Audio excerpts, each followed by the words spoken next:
मृत्योर्मा अमृतं गमय. Om Shanti Shanti Shanti. Om, may the Divine lead us from the unreal to the real, from darkness to light, from death to immortality. Oh, peace, peace, peace.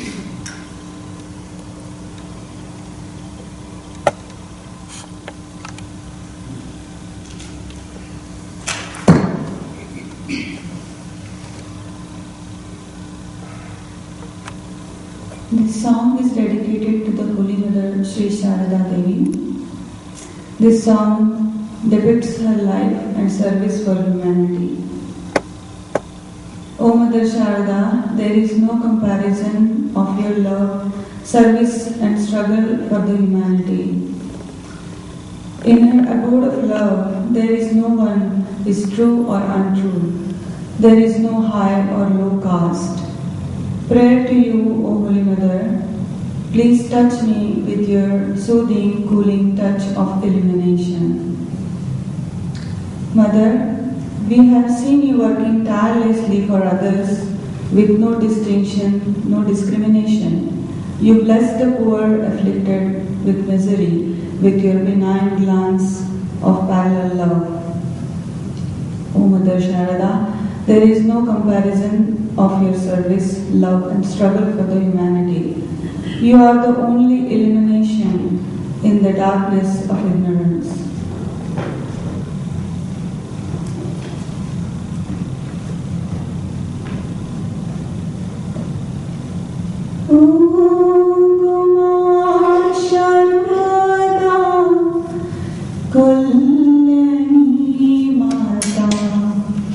तुम्हारे तुलो नाना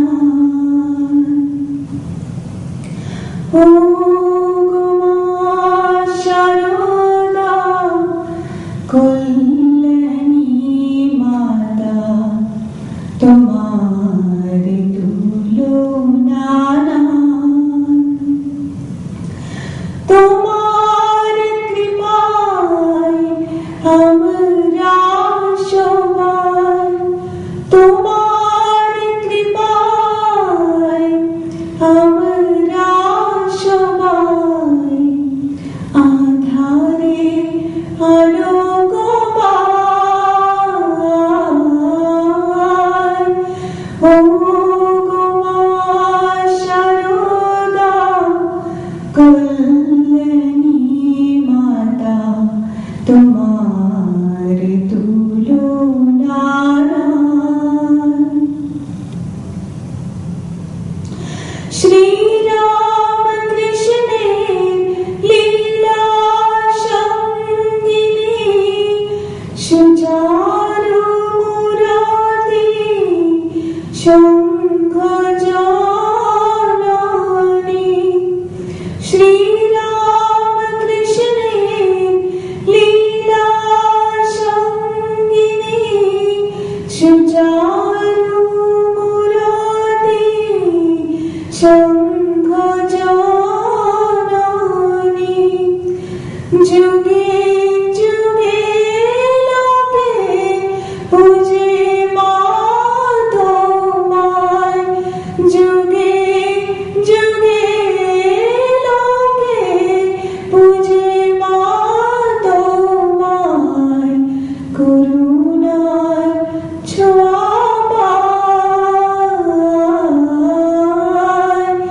ओ गुमा शारदा कुल्लनी माता तुम्हारे तुलो नाना ना होते मागो देखेছি তোমায় নিশিদিন আমি না হতে মাগো দেখেছি তোমায় নিশিদিন আমি খুদিদের মুখে দিলে মামুন্ন ব্যথিতের প্রাণী বল সৎ অসতের করণী বিচার জাত পাত ভেদ ছিল না তোমার সৎ অসতের করণী বিচার জাত পাত ভেদ ছিল না তোমার শীতল পরশে মরে দামাগো শীতল পরশে মরে দামাগো প্রণমী ও দুটি পায়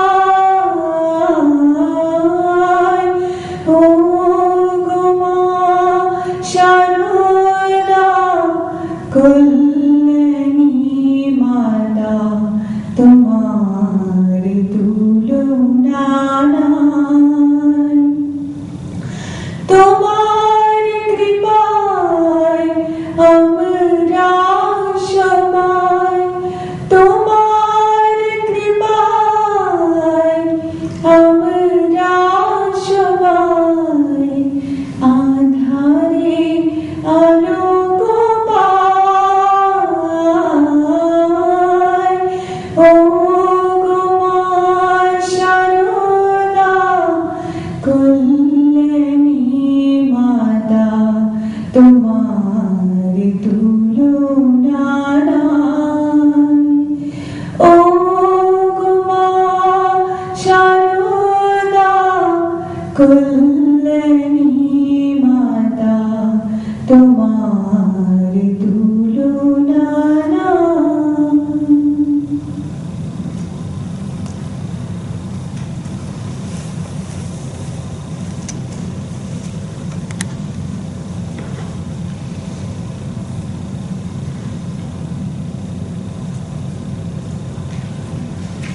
I'm reading from the book Memories of Maharaj. These are new reminiscences by disciples and devotees. This chapter is by Swami Nirvanananda. Sri Ramakrishna used to say, Rakhal is my son, my spiritual son. Here Rakhal is Swami Brahmananda. The fact that this relationship remained intact even after the master's passing away may be understood from the following incident. It was in the year 1918. Maharaj was then staying at Balaram Ghosh's house in the Bagbazar section of Calcutta. I was with him, being his attendant at that time. On this particular day, Maharaj had just finished his lunch. Generally, he took a rest about this time. I was sitting on a bench outside his room when a young girl and her brother arrived. The girl asked permission to see Maharaj. I told her that it would not be convenient for him to see her now since he was about to take his rest. On hearing this, the girl became very sad. So I went to Maharaj and told him about her. He said affectionately, well, in my old age, I can't talk after taking food. Ask her to come in a couple of hours or so. When I conveyed this message to the girl, she began to cry. She mentioned that Swami Sharadananda had asked her to come. Then she said pitiably, look, I shall only prostrate before him and then go away. Please arrange it for me. Moved by her plight, I again went to Maharaj. I told him, Sharat Maharaj has sent this girl. She only wants to bow down and then she will go. After I mentioned Swami Sharadananda's name, Maharaj did not object anymore. The girl joyfully went to see Maharaj and prostrated before him. I stayed on the veranda while Maharaj talked with her. Later, I learned that while prostrating, the girl began to sob, overwhelmed with emotion. Maharaj suddenly went into an ecstatic mood. and became silent and motionless. After a while, he looked at the girl and said, "Get up, my child. Tell me what has happened." But the girl was still weeping. She stood up, but was not able to speak for some time. Then, pointing to a picture of Sri Ramakrishna, which Maharaj had in his room, he said, "He has asked me to come to you." Maharaj said again, "Tell me what has happened, my child." Then she told her story. She was married at the age of 14. Only 2 weeks after her marriage, her husband died. In India, this was a disastrous situation because a Hindu widow could not remarry nor work to support herself and had to depend completely on her parents or other nearby relatives to take care of her. Her future looked very dark, and in her despair, she wept bitterly and incessantly prayed to God, "O Lord, what will become of me? I am so lonely and helpless. What shall I do? Please show me the way." After a year or so, one night, Sri Ramakrishna appeared to her in a dream and said, "Don't weep. My son Rakhal is living in Bagbajar. Go to him. He will help you." She did not know anything about Sri Ramakrishna or Rakhal, and she wondered how she could get to Bagbajar, which was in another section of Calcutta, very far off from where she lived. She did not mention her dream to anyone in her father-in-law's house. Her mother was at Taliganj. She took permission from her father-in-law's household, went to her mother and told her everything. Her mother knew about Sri Ramakrishna. On learning about him from her, the girl went to Bagbajar with her brother. There she inquired if a holy man lived nearby. She was told that several holy men were living at the Udbodhan publication house of Ramakrishna order. Swami Shardananda and several other monks of the order were staying there at that time. She told him about her vision of Sri Ramakrishna, and Swami Shardananda sent her to Balaram Mandir to see Maharaj. The girl was with Maharaj for more than 2 hours. Finally, he called me.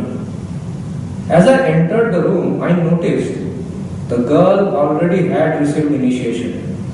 Maharaj asked me to get some food for her and her brother. After this meeting, the girl came often to see Maharaj, and I saw her once or twice at the monastery after Maharaj passing away in 1922. In 1942, a nun in ochre-colored robes came to see me at Galurmat. She was accompanied by a young girl disciple. I did not recognize the nun at first, but when she reminded me of her visit with Maharaj at Balaram Mandir 24 years before, I at once recalled the incident and asked her where she had been all these years.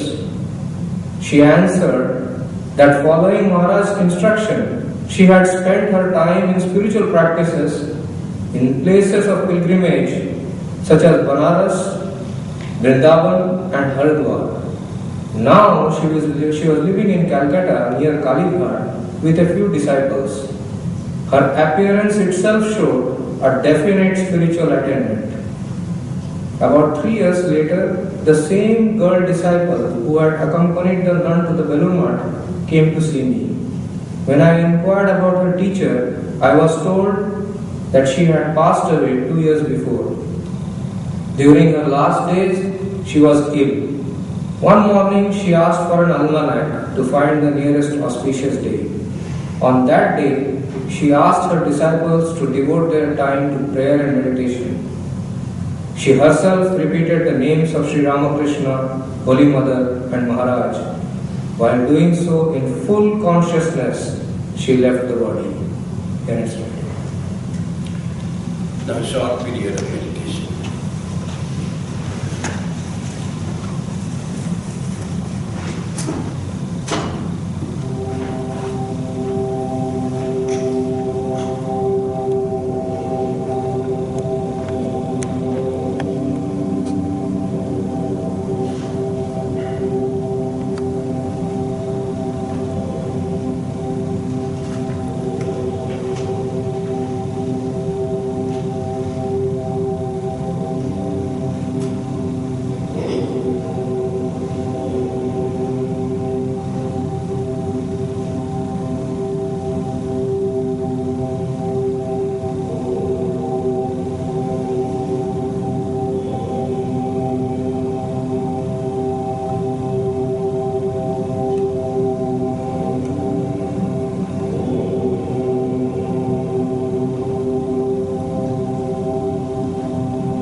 to progress in spirituality, which all happened by the grace of spiritual giant like Swami Brahmananda.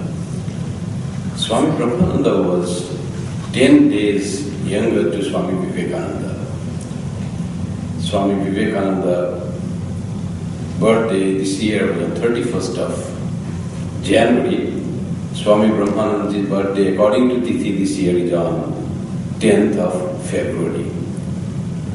And these three words, struggle, struggle, struggle, if you have read The Eternal Companion, you'll find there Swami Brahmananda saying that. From that has been taken. To progress in spiritual life, there is no alternative to struggle hard. Without that, progress might be there, but it's very slow. Sri Ramakrishna also didn't like the idea of some saying, Banartha, Bani Jai. It will take place in time. Slowly, slowly it will happen. That how many lives she will gain to remain in ignorance, we don't know. It happened for how many lives, we don't know. Again, if we just do very lukewarm spiritual practice, so we are not sure when we will have illumination. So to achieve the goal, having been born as a human being, so near, so possible, just we need to strive harder. And that's what is struggle, not only once, struggle more and struggle even more. That's what Swami Brahmananda always inspired. And in his honor of his birthday, we are choosing this topic and try to think of him. What is the meaning of struggle? According to Webster's dictionary, struggle means struggle is to try very hard to do, achieve, or deal with something that is difficult or causes problems. So here, what is the struggle in the spiritual life for us who are the seekers of spirituality? For us, struggle is the trouble taken patiently to move towards higher truth in life. So here it is, the quality here is patience, endeavor, hard work with patience. Why patience? Because the success doesn't seem so quickly. It doesn't seem that we are really transforming, changing, we have become spiritual, we have conquered our lower nature. It seems the path is tough to change ourselves. But for that is needed the hard endeavor, struggle, just being persistent in trying to achieve the goal through practice of spirituality very sincerely. Struggle to be free from the lower to achieve a higher goal in spiritual life.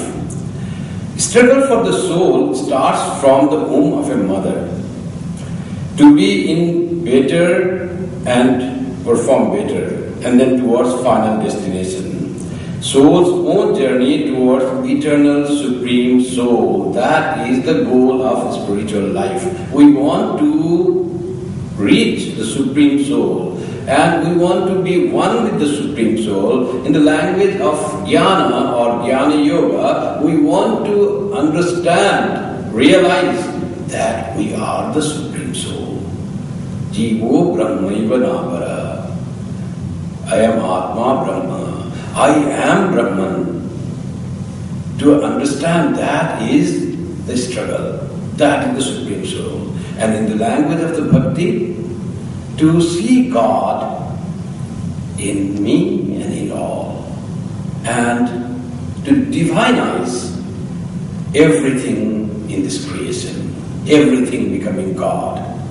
When it is all filled with God, Ishavasya sarvam, then Dena Dektena Bhunjitha, then enjoy. Enjoy by renouncing what? Renouncing ignorance of seeing things other than God. So that is the goal, hard, tough, difficult, but achievable because we are human beings. We have been born as a human being. That is one of the great that bonus we have to be born as a human being. 1/3 we have already achieved. What are two more things to achieve, to have the spirituality and have the blessings and progress in spiritual life? Manushyatvam. The second is desire to attain spiritual illumination. That's called mumukshutvam. I want to progress spiritually. I am not satisfied with this life of having food, eating ahara, nidra, paramaichunamcha. I don't want to be confined, bound by that idea. I feel suffocated with that. I want freedom. I want to be free from all bondage. And to have that, a desire to be free. That's called mumukshutva. The word says desire to be free.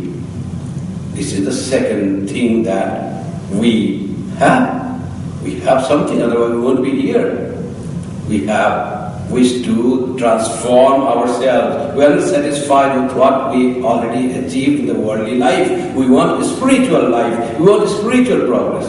And what is the last third for having spirituality? Mahapurusha samsraya. Having a holy association with the holy personality, some guide, some guru, some ishta, some scripture, something that will help me to progress in the spiritual path. That also we have.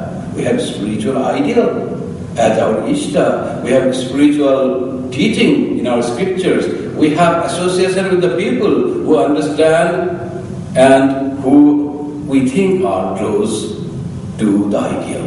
So they will help us to guide us, and we already have been blessed by them through their blessing in the form of mantra or in the form of touching them or listening to them, many ways. So these three we already have. Now what is needed? Guru, Krishna, Vaishnava, Tiner, Daya, Polo. In Bengali it is said, I am so fortunate that I got the blessing of three. What three? Guru, Krishna and Vaishnava. Guru blessed me. He guided me. He gave me mantra. He spiritualized me. He gave me everything what he could do. Then Krishna, God, has been kind to pull me to him. And Vaishnava, the devotees, they also want my spiritual progress. They are so kind. They are so good. So I have achieved everything. No. The second line of this verse says, Daya bine ji chhare khare gyano. But still I could do nothing because there was no blessing from one. One more thing was needed, but he didn't bless. He didn't give me the thing that I need. Who is that? Where God has blessed you, Guru has blessed you, devotees have blessed you, all good persons have blessed you. But why? Because it could not bring success to you. Because there was a fourth factor that didn't work. And fourth factor, that act is my own mind. My mind didn't cooperate. I couldn't endeavor. I couldn't struggle in spiritual life. I couldn't prioritize the spiritual life, spirituality in my life. And nothing was achieved.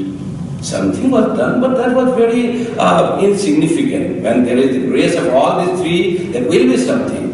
But that was not that what I should have got because of non-cooperation of one being, and that is myself.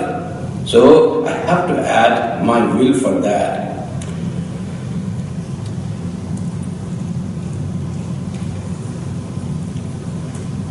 Sometimes we find, you see, Swami Brahmananda we are talking.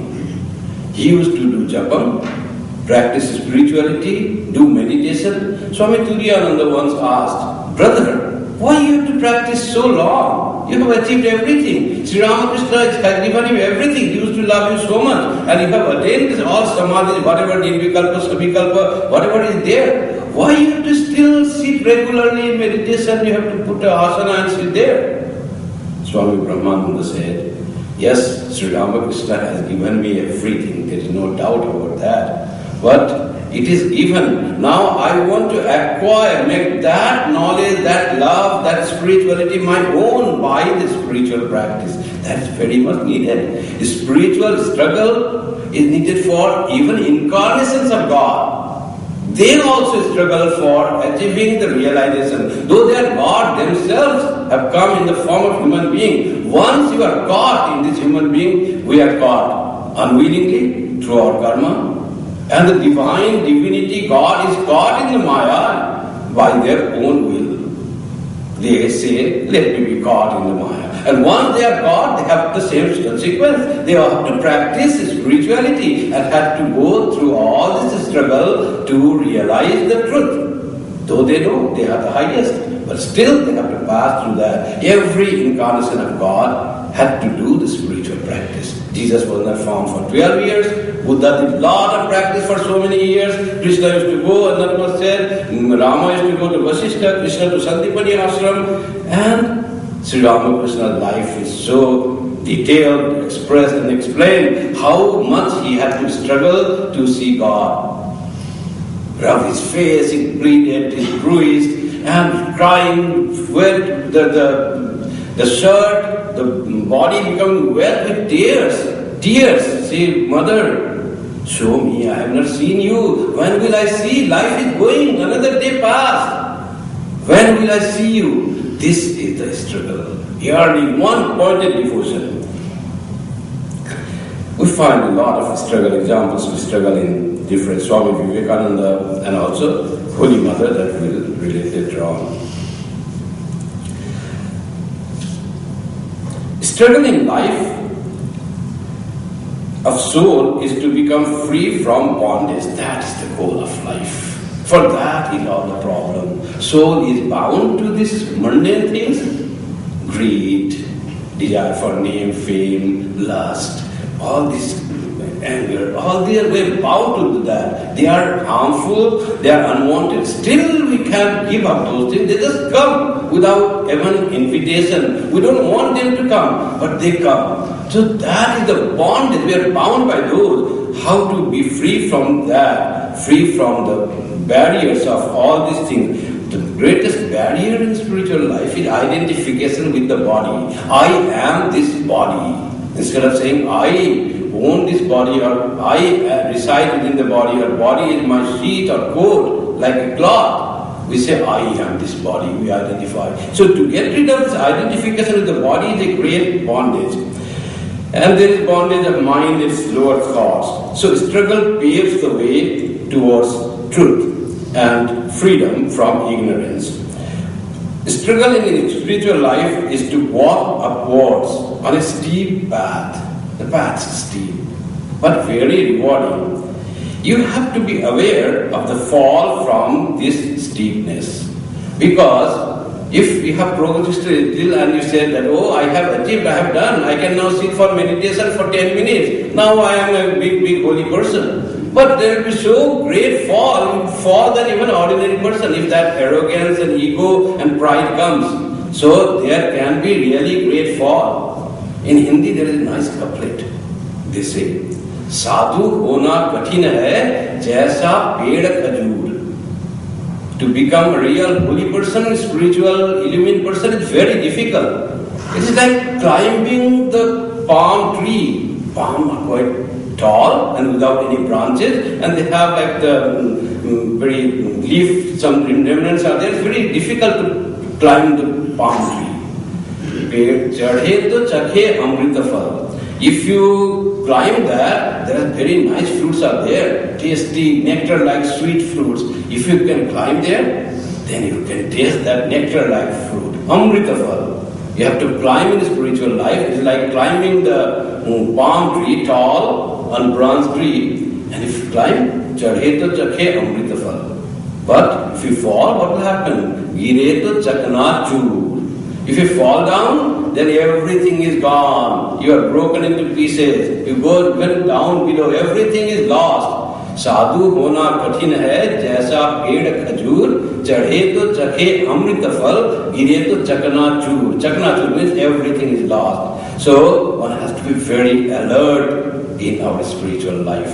and no place for arrogance. This ego of holy, pure, being good is very dangerous. They call in Christian world, they call it holier than thou attitude.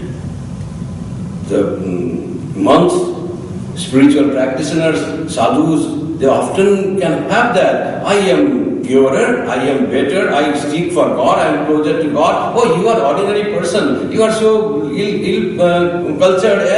So this type of attitude, holier than thou attitude, is strong enough to pull us down from wherever we had reached up. So this arrogance, I am good, I am better than you, or I am good and you are bad. So if this attitude comes, you will not be able to progress spiritually, and we will be falling down greater. While the struggle of life is the journey towards ultimate reality, that's what it is. Now why Raja Maharaj might have said struggle, struggle, struggle. One is there, he wanted to emphasize, practice more hard, greater with effort, more and more and more. Another is, you can explain it like, to get rid of the idea, struggle with the idea of birth, worldly existence and death. You see, we are born, so we feel we are born as a human being, and that is a notion. And then another is worldly existence. That is also, we exist in the world and we will die. Another, the death is another notion. To be freed from the idea of birth, worldly existence and death is the struggle. You can see, you can apply one struggle for each. That I am born, I exist as a human being, and I will die after some time. As a soul, I was not born. I am ever present. I do not exist after I got body. I am ever present and I do not die. I am immortal. So that is one. Another is, we are bound by three things: time, space and causation. Because of our ignorance and identification with the body, and the body is bound by time, space and causation. It exists for the time, there is a time limit. Earlier it was not there, and after some time it will not be there. So there is the bondage of time.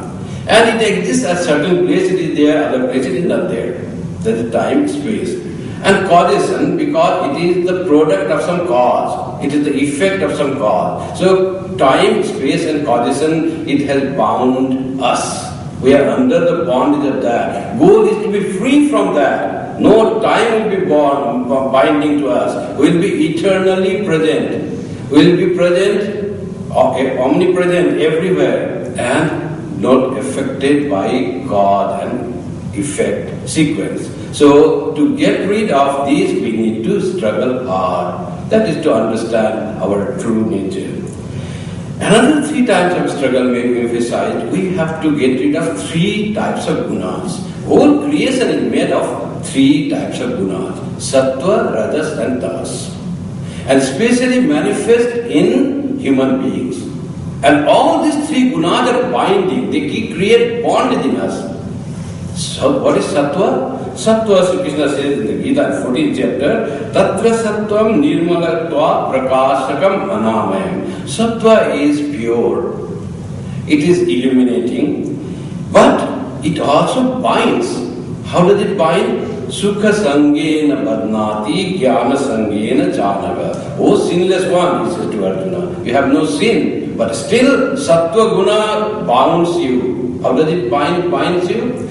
So it is a bondage because of sukha sangena. I want to be happy.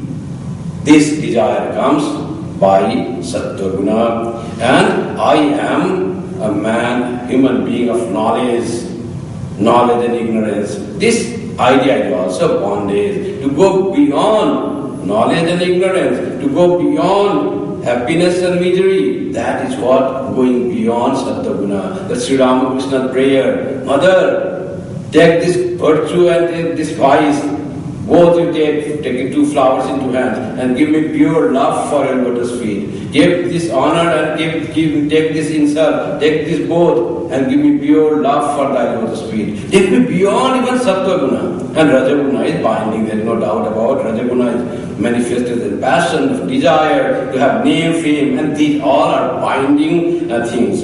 And how does it bind?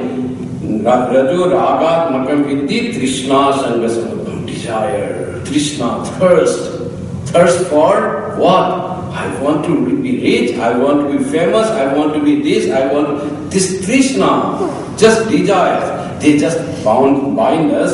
Tannipadnati kunteya karma sangena dehinam. By the process of karma, work, for that to achieve that, we are bound by the work. Doing work with freedom is karma yoga. I want to do work for the sake of attaining freedom and I am free to work. Nobody, there is no bondage. But you have something binding to you and then you say, you are bound to work. The duty also becomes like bondage.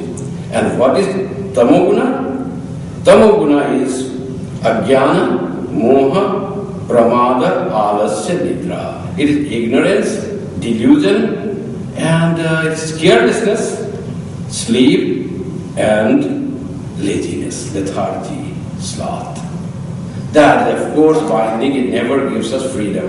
In Sri Ramakrishna's story of three dacoits, who have read the gospel, you know that. He told beautifully about how this even Sattva-guna, which makes us progress towards spiritual life, if we are stuck to that, Sattva-guna, you are a very nice person, you do wonderful work of service, you do good to all, but still might be a bondage that I want to do good to the world. Only up to that.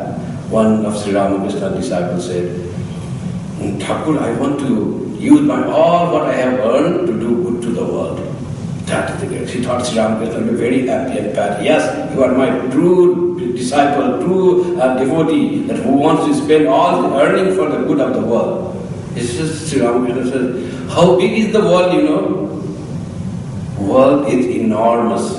And how much you have earned? Nothing good you can do to the world. Don't be arrogant, don't be proud that you will do something good to the world. It is your own good that happens by trying to do good to the world. No good you can do to the world. And he says, have you seen crabs in Ganga in rainy season? Billions of small crabs, they just float from where they are breeding ground, they just carried to the ocean by the Ganga river. Billions. Like that is the universe. So many planets we don't know. What good you will do to the planets and enormous need of this small world of ours. So the thing that we should try to get in the world is devotion to God. Really, has God come to my life? Have I earned that bhakti to God? That thing is important to get. And Sri Ramakrishna said the three dacoits, and he said one person was going through the forest and suddenly he was caught by a dacoit. Now dacoit, when they caught him, one person said, now they snatched whatever wealth he had. And one person said, now we have looted him, now let us kill him. The second dacoit said, why to kill? We already got whatever we need. Let us tie him on the forest. Then they tied him in the forest and all three dacoits left out of the forest. After a few times, sometime, the third dacoit returns. One of the three dacoits returns and says, oh, we are sorry, you have been so tired, you must be hungry and thirsty, so I will let you loose. Just he unbounded him, opened the rope, and he was free. And when he came, you have been so kind, really, he took him to the road and said, this is the road, you go to your house, this way is your village. He said, you have been so kind and good, please come with me, I want to treat you, you saved my life. He said, no, I can't go there. If I go there, police will catch me. And Sri Ramakrishna said, these three dacoits represent three gunas. That we said, kill him, finish him, was tamo guna. Another said, bind him to the tree. And that was Rajoguna. And this who showed him the way to freedom is Sattva-guna.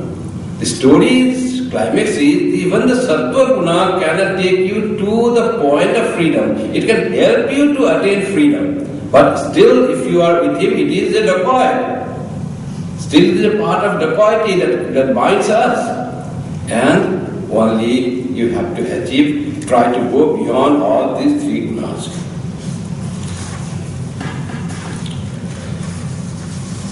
Swami Brahmananda, as I said, he used to say, struggle, struggle, struggle. One person comes to him and asks, Maharaj, mind does not remain stable.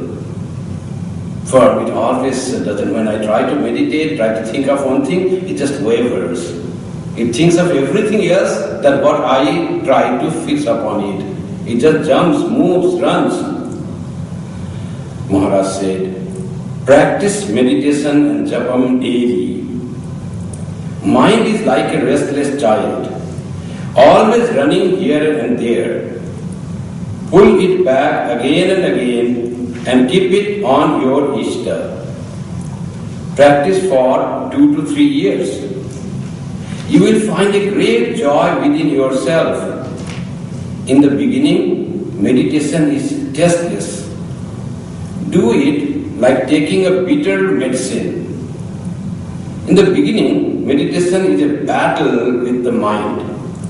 But with practice, one can sit firmly and meditate for 2 to 4 hours. Meditation refreshes you more than a deep sleep and you feel great joy inwardly. Take care of what you eat and how much you eat. Fill half your stomach with food, 1/4 with water, and leave 1/4 for air. Meditation, my child, is not easy. You will have to control lust, anger, greed, delusion, etc. You need lot of austerities for it. That austerity is struggle. Meditation and attempt to control the mind should go simultaneously. If you think you will practice meditation only when the mind is calm, it won't happen. They say it is like going to the ocean and saying that I will take a dip where the waves will subside. When there will be no waves in the ocean, then I will take a dip because I am afraid of these waves coming. If you do that, waves will stop, it will never stop. Like that is the thing. When the mind will become calm and quiet, then I will sit meditation so I can see it. So let us practice from controlling the mind and then so it says, no, it won't happen, it has to go together. If you have controlled mind, you can meditate better. And you meditation, you have to control your mind. You go both together, practice them together. Question was asked, how to keep mind in God? And Raja Maharaj said, holy company. Listen to the holy persons you visit, watch their life, and mold your life accordingly. Only going and seeing them is not holy company. Without continence and spiritual practice and listening to the teachings of holy person in scriptures, spiritual progress is difficult and teachings of scriptures are also not rightly understood. Give up the desire for name and fame as well as lust and greed. Nag Mahashaya used to say, quotes Swami Kripamayananda, what good will you do by rowing a boat without lifting the anchor? He also used to say, it is easy to gain name and fame, but difficult to give up. One who gives up, that is a real sadhana. So rowing the boat and still not lifting the anchor. So you know the story. There was few people came to the town from village on a boat and they did all the shopping and all the things and evening they wanted to go.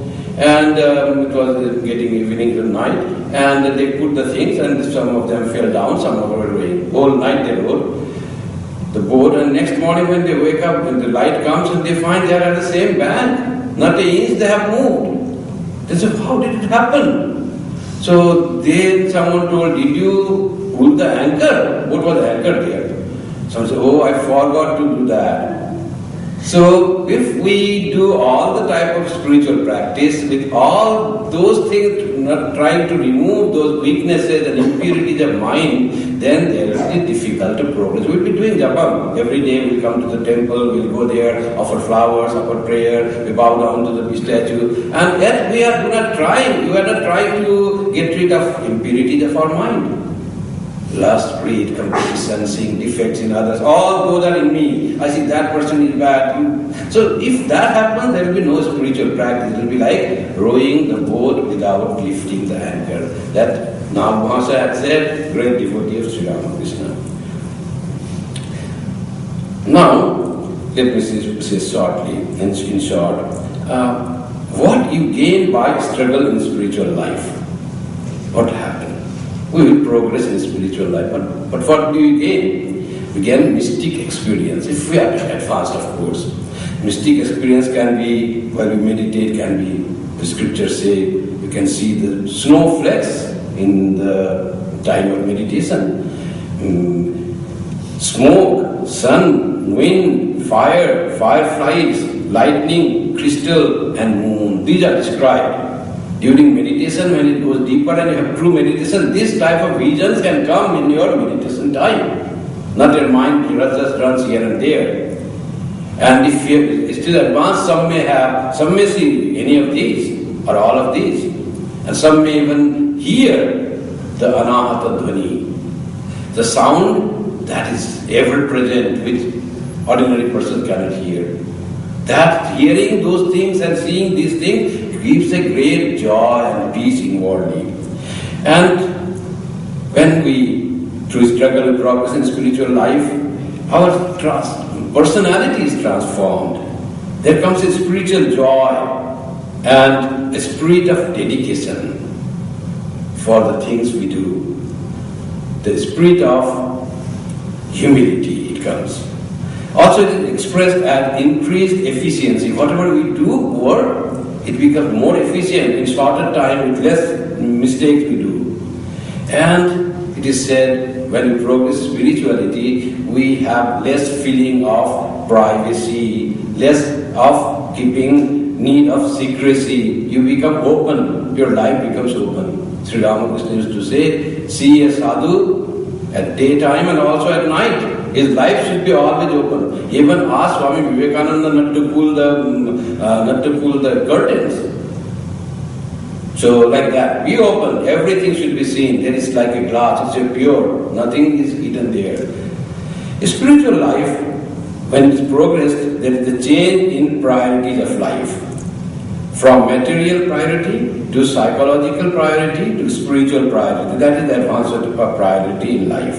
Spiritual priority becomes the topmost priority in life. I have to perform spiritual practice. Otherwise, when a spiritual practice is not priority, oh, I am tired today, I have to look after this. This is a big news that has come, something happened. I will say, I will do japam tomorrow. Maybe tomorrow I will do double japam. The teacher said to do me sometime, I will do double. Today I have to see this news, great thing happened. When spirituality is priority, then that becomes the most important thing. I have to go and pray and meditate. That you feel joy in doing that. You cannot live without it. You are addicted to spiritual practices.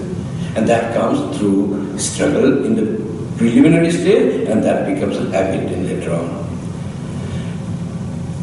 Sri Krishna, that's why said to Arjuna, when you are born in this world, you have to have a battle with everything. There is struggle in life.